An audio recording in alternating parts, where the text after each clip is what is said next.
Hello, very good morning to all my viewers. देखिए, कल रात को जो मैंने वीडियो अपलोड किया था उसमें मैंने क्लियरली बताया था कि कुछ रिवर्सल आ सकता है।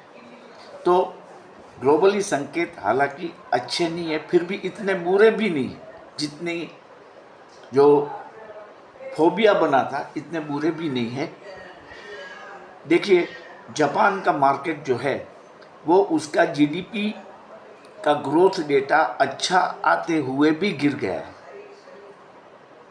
जापान का जीडीपी जो आया वो क्या हुआ, अच्छा आया, लेकिन उम्मीद से लोगों को वो कम लगा। मतलब वहाँ के जो एनालिस्ट थे उन लोगों ने जो उसका टारगेट रखा था उससे ये कम आया।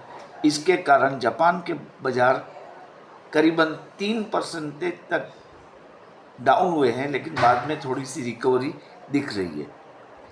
देखिए, जापान का जो जीडीपी डेटा है वो आया है 2.9, तो गिरा है, मतलब कि अच्छा आया है, लेकिन उसका जो टारगेट था वो था 3.2 का, कि 3.2 तक जाएगा ये, इसके बजाय ये 2.9 पर आया है। इसलिए जापान की मार्केट में गिरावट आई है, लेकिन ये अच्छा ही है, कंपैरेटिवली अच्छा ही है, बढ़ के ही आया है, कोई दिक्कत नहीं है इसमें। और गिफ्ट निफ्टी भी, जो कि कल रात को करीबन 150-200 पॉइंट की गिरावट दिखा रहा था, उसमें आज रिकवरी आई है, 50% की रिकवरी आ गई है, और वो करीबन 70-75 पॉइंट्स डाउन चल रहा है। ये भी अच्छी बात है। तो आपने देखा कि यूएस मार्केट जो कि फ्राइडे को क्रैश हो गया था, उसमें क्या हुआ,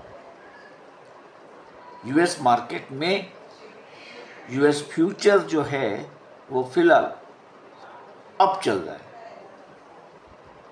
तो ये सब इंडिकेशंस है कि मार्केट में रिवर्सल आएगा, अच्छा रिवर्सल आएगा, लेकिन आज आपको सतर्क रहना है।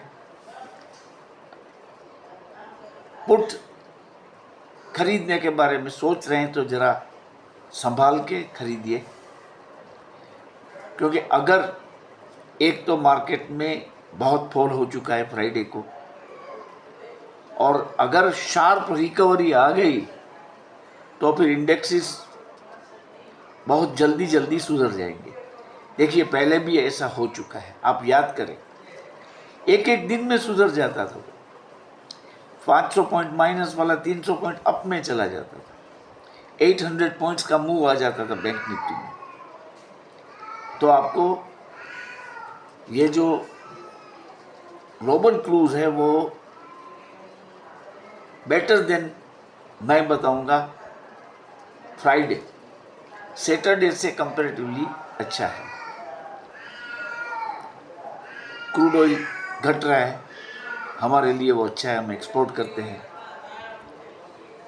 अभी सिर्फ यही देखना है कि कब होता है अनाउंसमेंट यूएस और इंडिया के जीडीपी का। आपको मालूम है, मैंने बता दिया आपको, 11 और 12 तारीख इस महीने की, 18 तारीख को यूएस फेड का आउटकम आएगा इंटरेस्ट कट के बारे में, और आरबीआई भी शायद इंटरेस्ट रेट कट इसलिए करेगी क्योंकि ग्रोथ को डैमेज ना हो। क्योंकि अमेरिका में देखो ऐसी बातें चल रही है कि फेड ने बहुत देरी कर दी इंटरेस्ट रेट घटाने में, इसके कारण स्लो डाउन आया है। वैसे कल भी मैंने बताया है कि इतना स्लो डाउन की कोई बात नहीं है। 1,60,000 जॉब की एक आशा थी अमेरिकनों को, लेकिन जनरेट हुए 1,40,000। तो ये 20,000 की दूरी है। ऐसा नहीं है कि 1,60,000 के सामने 1,00,000 से कम या 50,000 से कम जॉब नए क्रिएट हुए, ऐसा नहीं है। तो मेरा ऐसा मानना है कि डेटा इतने खराब नहीं है। बी पॉजिटिव, थिंक पॉजिटिव, और स्लो डाउन आने की तो कोई बात ही नहीं है। अब जब ये बातें हो रही है कि यूएस फेड ने देरी कर दी, तो मुझे ऐसा लग रहा है कि इस बार अच्छा सा कट भी आएगा, रेट कट आएगा। आप देखेंगे डाउ फ्यूचर्स भी सुधर रहा है। और आपको एक इंफॉर्मेशन ये दे दूं कि जो सेंट्रल डिपॉजिटरी सिस्टम लिमिटेड मतलब CDSL का जो शेयर है, वो फिलहाल 16% के डिस्काउंट से मिल रहा है। 16% का डिस्काउंट, बड़ा डिस्काउंट है। ये तो चलती ही रहेगी कंपनी, तो आपको पता है CDSL। तो इसमें आप देखिए, 1-2 शेयर लेके रख दीजिए अपने पोर्टफोलियो में। और जो मैंने स्ट्रेटेजी बताई है दिवाली सेलिब्रेशंस की, out of the profit from the stock market, उसके तहत अगर CDSL आप ले रहे हैं, आपको एक लेना है तो आप 2 लीजिए, और एक के बारे में सोच रखें कि दिवाली में अगर थोड़ा सा मुनाफा मिले तो हम सेल कर देंगे। आपको 5 लेना है तो आप 8 लीजिए। 3 को निकालने के लिए आप रेडी रहिए मेंटली कि भाई मैं ये इसका प्रॉफिट जो है वो I will utilize for my Diwali celebration. Okay, तो ग्लोबल संकेत इतने बुरे नहीं हैं जितना कि प्रोपेगेंडा हो रहा है। ऑपरेटर्स की चाल में ना आए। मार्केट निम्न स्तरों से अवश्य सुधरेगा और एक अच्छा पुल बैक आ जाएगा।